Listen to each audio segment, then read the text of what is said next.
Dear Lord, the battles we go through life. Dear Lord, the battles we go through life. We ask for a chance is fair. We ask for a chance is fair. Chance to equal our stripes. Chance to equal our stripes. Chance to do it there. Chance to do it there. We should win. We should win. Let it be by the code. Let it be by the code. Faith and honor held high. Faith and honor held high. We should lose. We should lose. Stand by the road. Stand by the road. Cheers, the winners go by. Cheers, the winners go by. Day by day. Day by day. We get better and better. We get better and better. So we can't beat beat. We can't beat beat. Won't beat beat. Won't beat beat. And welcome to the fourth installment of Husker Football Archive. That was Corey Ross with the Husker Prayer, the great Corey Ross, pork chop as he was known. And applesauce. NFL player, and he played in the UFL too for a little while, led them in rushing. But now today we're going to talk about some more pros, former Huskers that went on to play professional football. And we're going to start off with David Humm. He took over for Jerry Tagge in 1972 after Tagge was drafted by the Packers and went on to play for a few years in professional football. And he was a lefty. Yep, he was a lefty, and he still had Johnny Rodgers on his team, and that was the year Johnny Rodgers won the Heisman Trophy. So let's get into it. He played for the Raiders, right? Who else? He was drafted by the Oakland Raiders. Nebraska's quarterback from 1972 to 74. 11 years old. There's him ordering a pizza. No onions. Look, he's got him. And there's against UCLA. That ended the Nebraska long winning streak. Mark Harmon was a quarterback at UCLA. The actor? The actor, yep. There's CSI or something. There's David Humm against the Pittsburgh Steelers, and there's Humm's stats as a Husker. Played 36 games, 5,300 yards. Nice touchdown total, but the interceptions.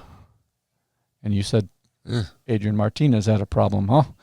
Okay, but he was the all-time leader in interceptions up until Tommy Armstrong, but Armstrong threw way more touchdown passes because he threw way more passes.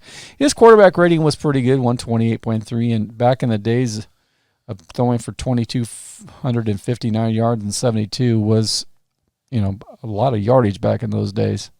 They didn't throw much back then either. Yeah, and this indicates the bowl stats are included, so that's interesting. So let's get further into this video. You know who the greatest Raider quarterback ever was, though?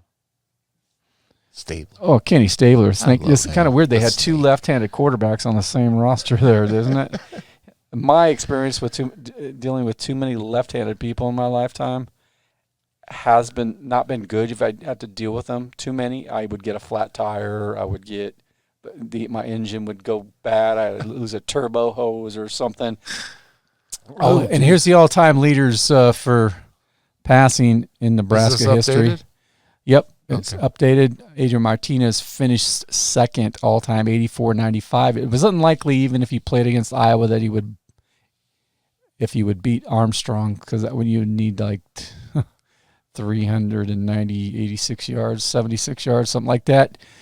But 45 TDs and only 30 picks, a better rating. Look at his rating compared to Zach Taylor's, Doug. Zach Taylor. That's number 4. Oh, okay. So he had a better rating than that, and he had a better rating than Humm. But there's Humm at number 5 in passing yardage. Look at Joe Gans. Joe Gans only played about 2 seasons, really. I mean, he was there for 3, but as it said, he has stats from 3 seasons. But 157.4. Tagge's in 7th place. Crouch 8th, and Tommy Frazier comes in 9th.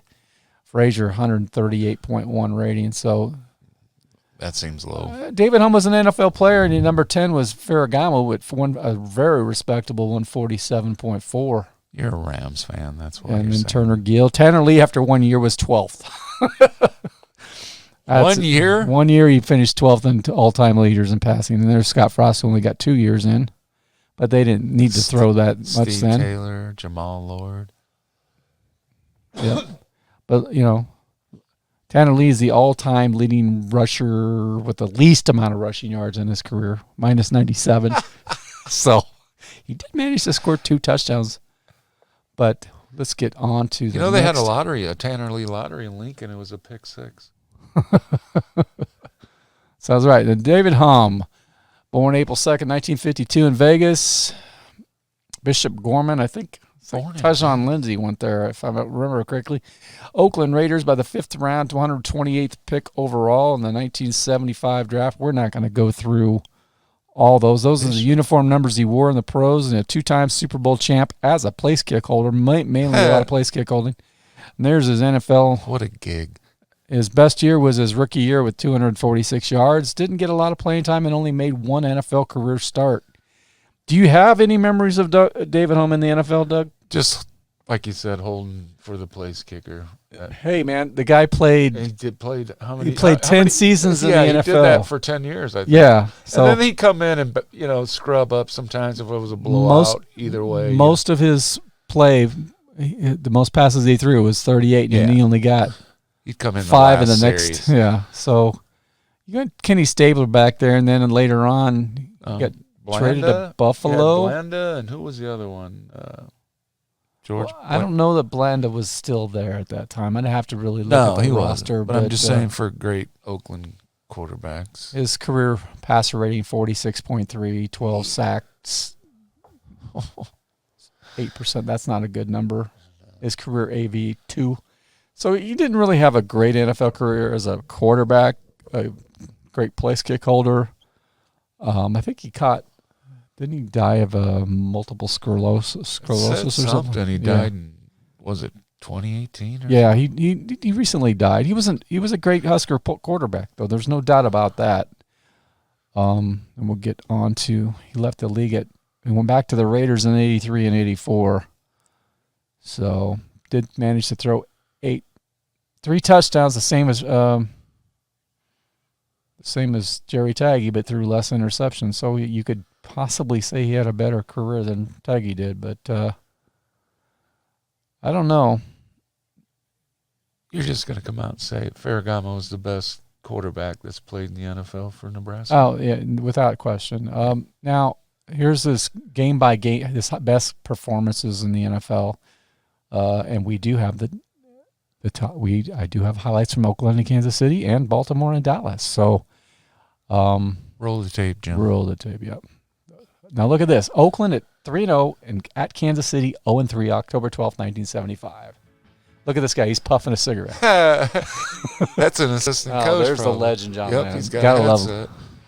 Yeah, John Madden. Everybody knows him from Madden football. Yeah. Obviously. Had their good moments as number 11 David Humm took over the quarterback chores from injured Ken Stabler.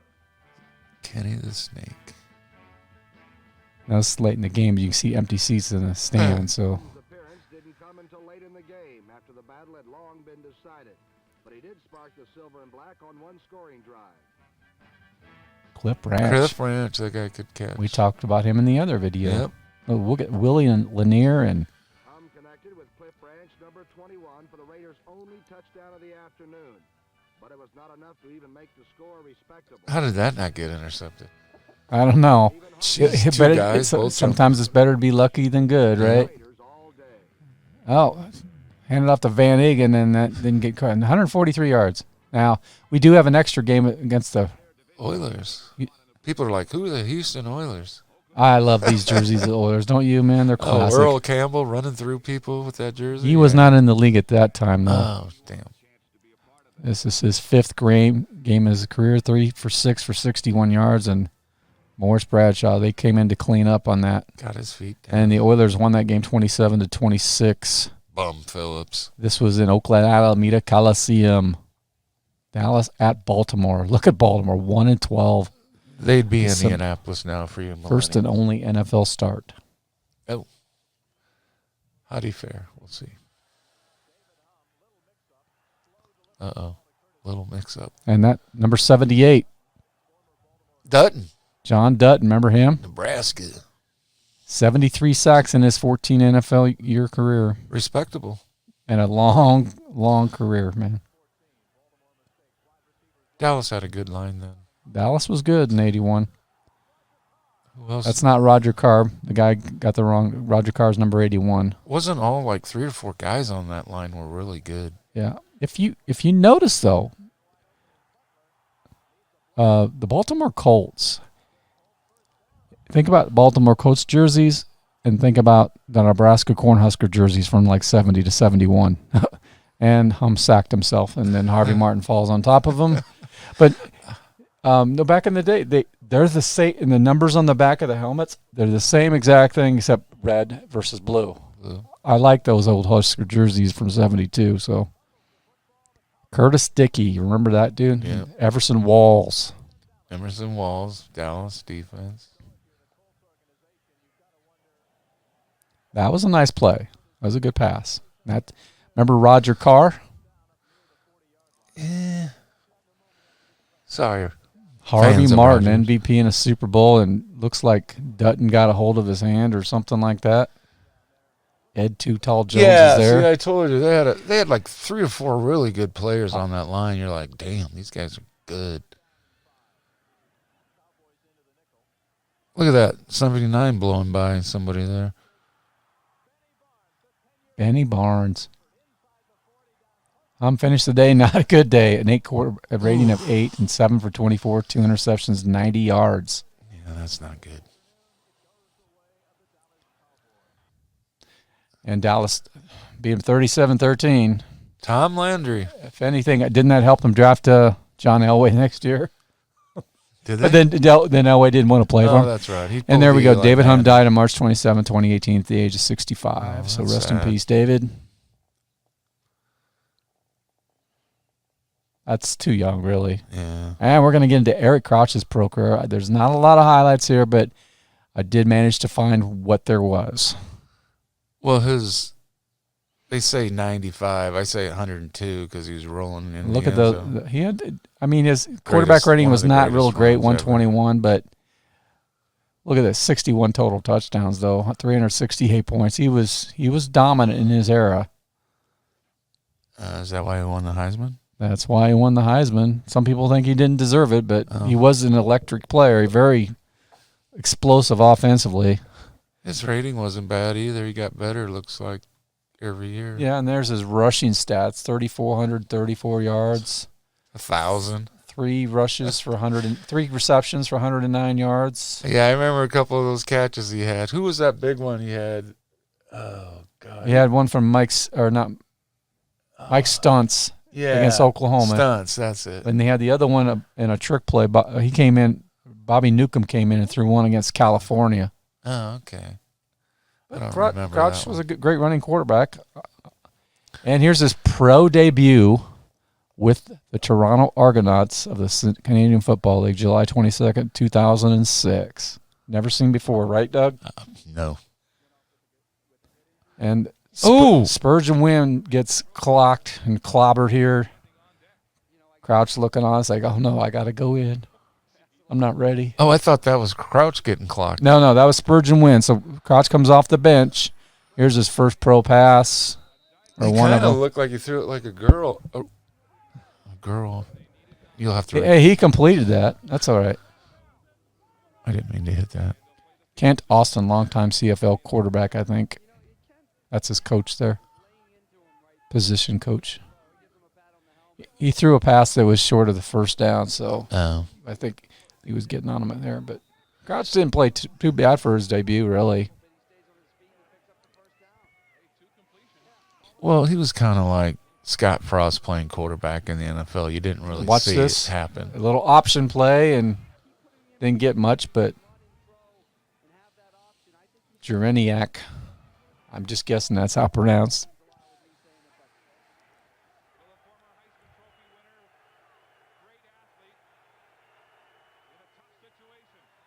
Quarterback draw.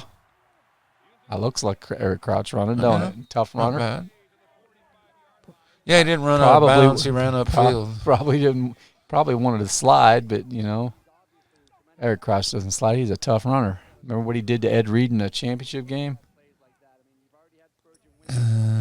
You don't, huh? Not really. Ed Reed, who did he play for? And ended up with the Ravens. I think he's a Hall of Famer. Oh, that name. Now, okay, now I know it. But I don't know the play. No.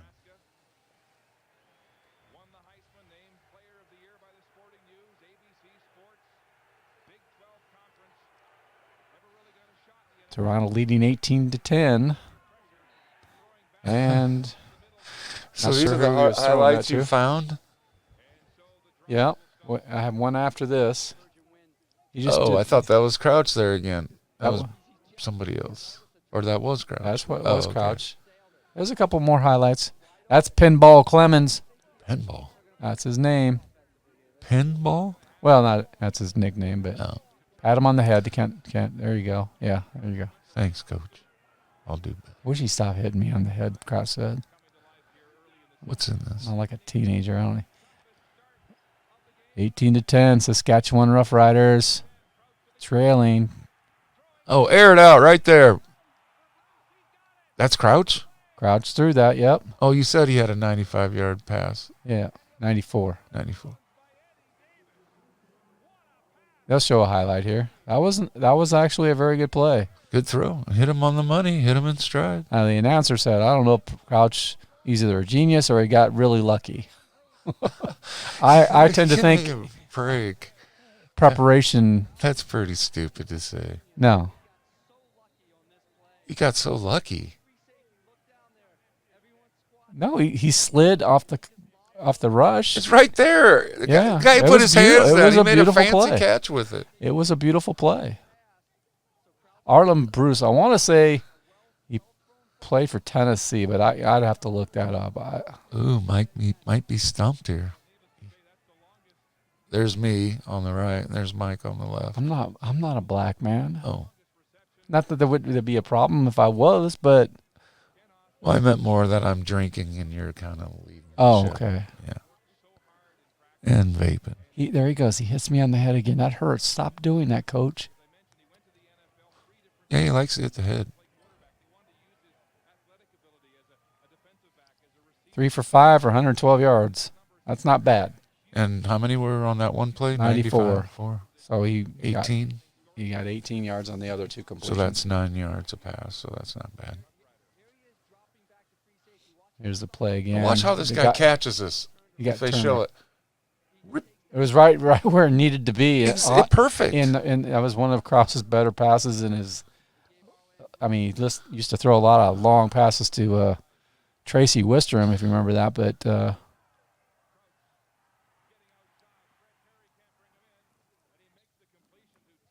Couch, get off me.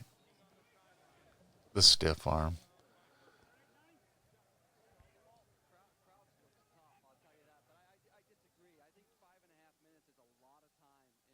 Can they hear these announcers in the background? they should be able to, yes. Oh. That was a nice little scramble to avoid the pressure, and he completed a 4-yard pass. But And a stiff arm.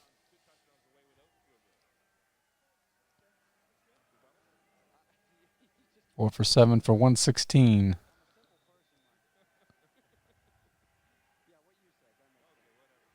I don't know how these guys play football for 10, 15 years. It's like, man, your body, I can't even imagine. Yeah. Ooh, another quarterback draw. Yeah, just give me a couple of 6-year deals, save all those millions, and then quit. I don't even know if I would even want to go more than 6 years. Yeah. So that was a nice 20-yard run there, Doug. Oh, Crouch had it. I'm still saying his 95, which turned into a 102-yard run, probably the second greatest run in Nebraska history, behind Tommy Frazier's championship run against Florida. Right. In my opinion.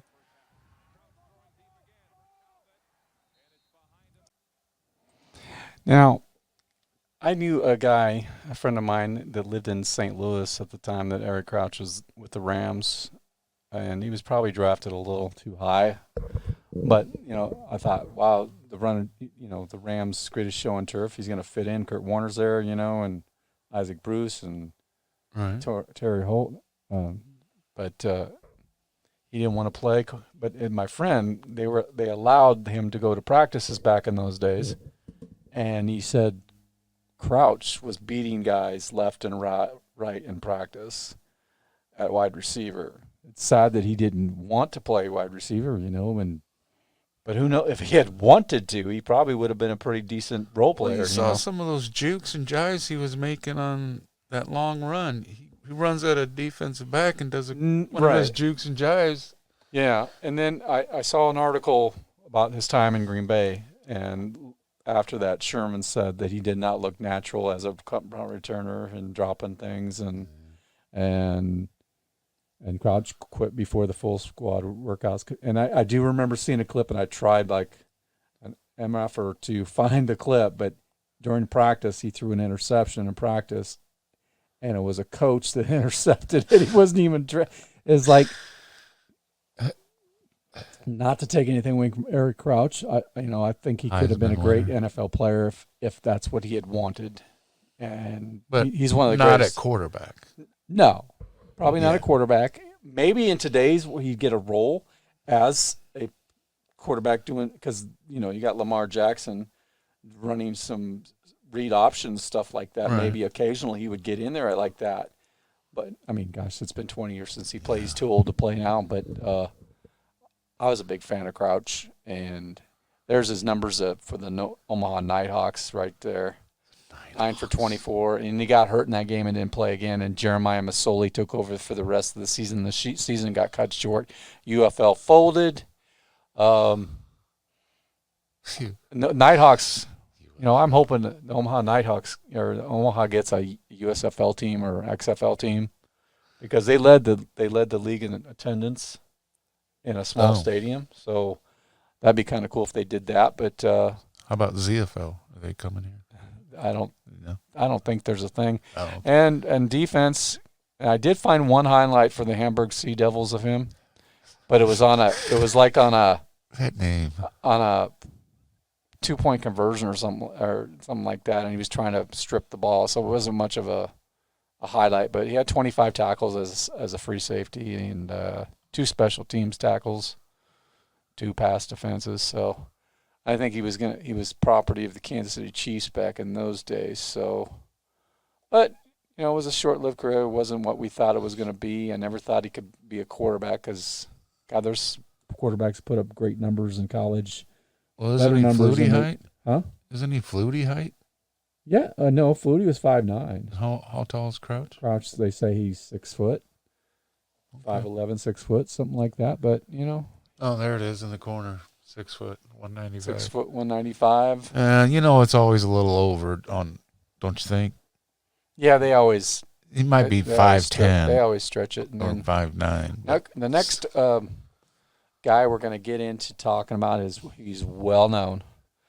He's a legend in this state. And thanks, Mike. Well, I'm here. Unfortunately, I didn't have time to find your highlights. Okay. So we can always show my Greyhound highlights, but that's for another time. But we're going to talk about Tom Osborne's career. Cut. There we go. Tom Osborne's NFL career with the Washington Redskins from 1960 to 61. There he is in Redskins gear. Coincidentally, I was born in 61. Niles Paul wore 84 for the Redskins. And there's Osborne's bio, 19th round of the 49ers, left there because they had John Brody, I believe, and maybe Y.A. Tittle, but he's 84 years old now, out of Hastings College. And 29 receptions in the NFL, 343 yards and 2 touchdowns. Isn't he a doctor? Yeah, Dr. PhD. And here's his NFL statistics. Started 9 games, 29 catches. As we said, his longest was 60. Oh, he never fumbled, had an approximated value of 3. So probably not up for the Hall of Fame in pro football. And there's his game-by-game listings. And his best game was 75 yards against the St. Louis Cardinals, which is coincidentally the highlight that we do have. It took a long time to find it, but I managed to do it. You dig deep, man. The games he played in, they were 1-12-1. Washington Redskins 0-10-1 at the St. Louis Cardinals 4-7. So 2 bad teams. Time running out. The Redskins refuse to give up. Snead drops back and finally uncorks a pass from his own 40. Tom Osborne races under it and over the goal line. Wow. Touchdown play. It's not enough. That's cool. Yeah, I was Did surprised. he say about who threw it? Snead? Norm Snead. That's a big name from the wow. NFL. Oh, But they led 17-7 at halftime. Busch Stadium and Sportsman Park in St. Louis. Pop Ivy. And look at those logos back in the day. Yeah. But anyways, that's the end of episode 4. If you'd like to see Quattro. highlights of more Huskers that went into professional football, I'll try to find it. Please leave a comment below, like and subscribe. And I'm a data-driven guy, so my nickname used to be Statman, so I do like to dig into the numbers, as you saw in episode 2. So that's all for now. I'm Mike. It's my good buddy Doug. Send all your hate mail to Mike. Yeah. We'll be getting a Facebook page and a Twitter handle here pretty soon if people start liking this. So take care. Go Big Red. Thanks. Holy moly! Man, woman, and child did that. Put 'em in the aisle.